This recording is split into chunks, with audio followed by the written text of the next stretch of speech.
know that one poem a day will not kill you? We hope you'll find out by listening in every day during April to One Poem a Day Won't Kill You, Yamhill County's celebration of National Poetry Month.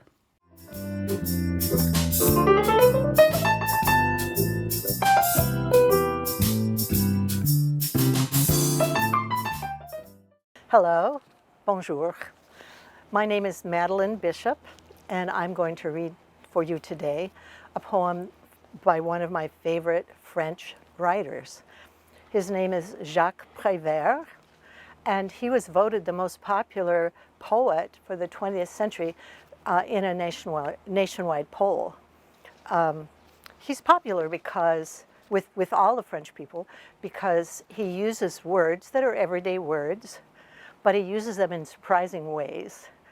And his poems are often delightful and encourage your imagination. So the poem today I'm going to read in English is How to Paint a Portrait of a Bird. That's why we're outside. And yeah, maybe we'll see a bird when I'm reading. I'm going to read it first in English, and then I'll read it in French for those of you who would love to have a chance to understand some more French. To paint the portrait of a bird. Paint first a cage with the door open. Next, paint something pretty, something simple, something lovely, something of use for the bird. Then, lean a canvas against a tree, in the garden, or in the woods, or in a forest. Hide behind the tree. Say nothing. Do not move. Sometimes the bird comes quickly, but it can just as well take many years before deciding. Don't be discouraged. Wait.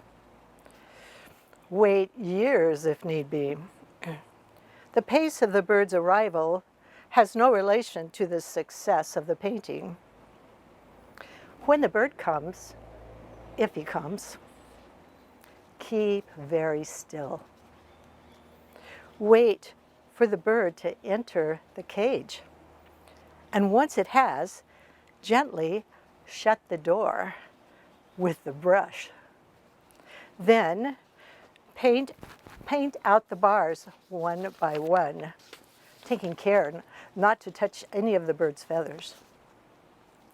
Next, paint the tree's portrait, choosing the loveliest of its branches for the bird. Paint likewise the green leaves and fresh breeze, the sun's scintillation, and the clamor of crickets in the heat of summer. And then wait until the bird decides to sing. If the bird does not sing, that's a bad sign. A sign the painting is no good. But if it sings, that's a good sign. A sign you can sign. So gently pull out one of the feathers of the bird and you write your name in a corner of the painting. I love that. I just love that the poem. But I love it more in French. And I will invite you to do the same. So now I'll read it in French. For some of you who have had some French, it starts with a word you might not know. It's peindre, which means paint. That's an important word in the poem. And there's a lot of good cognates in this poem, so you may understand a lot of it. Pour faire le portrait d'un oiseau. Peindre d'abord une cage avec une porte ouverte. Peindre ensuite quelque chose de joli, quelque chose de simple, quelque chose de beau, quelque chose d'utile pour l'oiseau. Placez ensuite la toile contre un arbre, dans un jardin, dans un bois ou dans une forêt. Se cacher derrière l'arbre, sans rien dire, sans bouger. Parfois, l'oiseau arrive vite, mais il peut aussi bien mettre de longues années avant de décider. Ne pas se décourager, attendre.